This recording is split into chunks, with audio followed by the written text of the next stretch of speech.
Joining me now is London-based author, lawyer, publisher, and commentator on world affairs. He's an alumni of the U.S. Department's International Exchange Program and has been a panelist in several high-level discussions. Mr. Dele Ogun is in London. Thank you for joining me on the program today. Pleasure to be here. Let's begin with your thoughts on the possibility of a Russian invasion into Ukraine. You think this is what President Vladimir Putin wants? I don't think it's what he wants in the sense that he's on an adventure of his own. I think it's what he has to make NATO aware of, that there's a real possibility that he will invade if NATO was to continue to poke Russia in the eye effectively. One needs to understand that NATO is a military grouping. And their Article 5 principle means that if you attack one of them, you attack all of them. So if we put ourselves in the same position as Russia, stroke Mr. Putin, would you attack before Ukraine becomes a member of NATO, or would you attack after?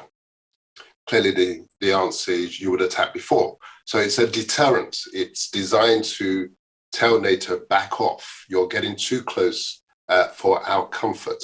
And I think the Russians and Putin are well within their rights in that respect.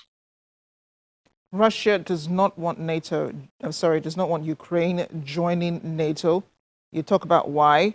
And then Russia also wants NATO to abandon military exercises and to stop selling weapons to Eastern Europe because they see this as a direct threat to its security.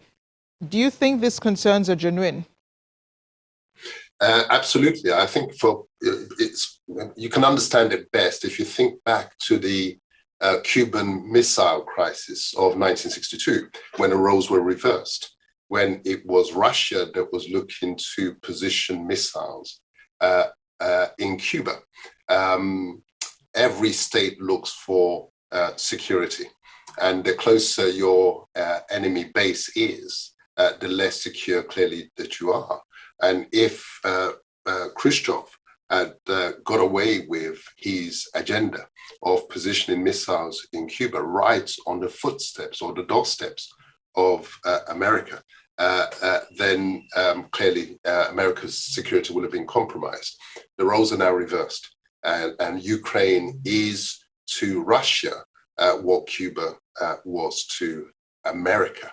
And so one can, when you view it in that context, one can readily understand Russia's attitude and position. It's telling them, back off. You're getting too close. If you look at the recent recruitment to membership of NATO, you can see that NATO has been pushing further east. The most recent additions, North Macedonia, that's 2020. Prior to that was Montenegro, 2017. Croatia was 2009. Albania also was 2009. If you then go back to the genesis of NATO, it was in the aftermath of the Second World War. The whole object of it was this. The British and the French had to give up quite a lot in order to persuade America to come into that war on the side of the Allied powers. The price for that intervention, remember, was the dismantling of their colonial empires. They did not want to have to pay the price again. So how best to secure America's future support in any wars? The solution was simply to establish NATO. And so they've got Americans in permanent alliance as far as Western Europe is concerned. That's all well and good. But what NATO has been doing, it always happens when you think you have the security and the comfort of numbers over your opponent. As more and more members have been joining NATO, NATO has been pushing its agenda closer and closer to the borders of Russia. Putin is not Gorbachev. Putin is making it clear that that's a red line. If you cross that, there will be consequences. So I think that's the context in which to understand what's going on. So you're saying that the reason Russia is amassing troops at the border with Ukraine and the reason we have this war rhetoric going on, this propaganda, not a rhetoric now, but a propaganda of war, is because Russia feels, NATO is exceeding boundaries and going beyond its mandate. Yes, NATO is going beyond what's needed for NATO's security. If you look at the position of America, for example, it is surrounded by the oceans. There's no immediate threat on its borders. If you look at, take for example, Britain, it has always had the comfort of the security of the waters around it. Russia does not have those kind of natural boundaries to secure, to enhance its security. So it relies on buffer states surrounding it. They don't have to be part of what was the Soviet Union. That's history now. They don't have to be part of a greater Russian empire, but it cannot afford those territories in a position like Belarus and Ukraine to now become members of the NATO club, military club, because that means that it's almost as if you've got America on your doorsteps. And so you can understand the Russian position fairly well. Still ahead, my conversation with Dele Ogun continues. Plus, gunfire heard in Burkina Faso's capital. Is there another coup in West Africa? Stay with us.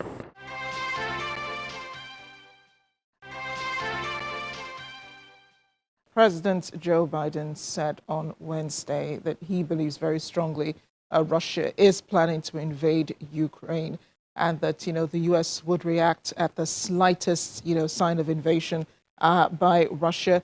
Do you think that at this time the U.S. is a strong ally of Ukraine? I mean, Secretary of State Antony Blinken was there during the week to reinforce the relations between the two countries, but we have seen America before promise to provide support. An example is with the red line that former President Barack Obama spoke about with Iran, and Iran did cross the red line and nothing happened. You think the U.S. is a formidable ally for Ukraine at this time? Biden's is not really in a position to threaten Russia. He's still recovering from the embarrassment of the U.S. withdrawal from Afghanistan, and he can hardly afford to take on Russia so casually over the membership of Ukraine. And it is a reflection of how far back we've gotten since. Whoever would have thought that one might miss the politics of Donald Trump.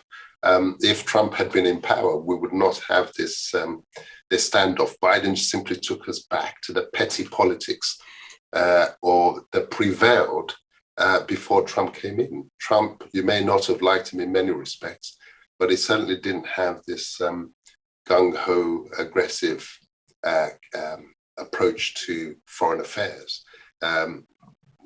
Biden, as I said, they're still smarting over the embarrassment of American withdrawal from Afghanistan.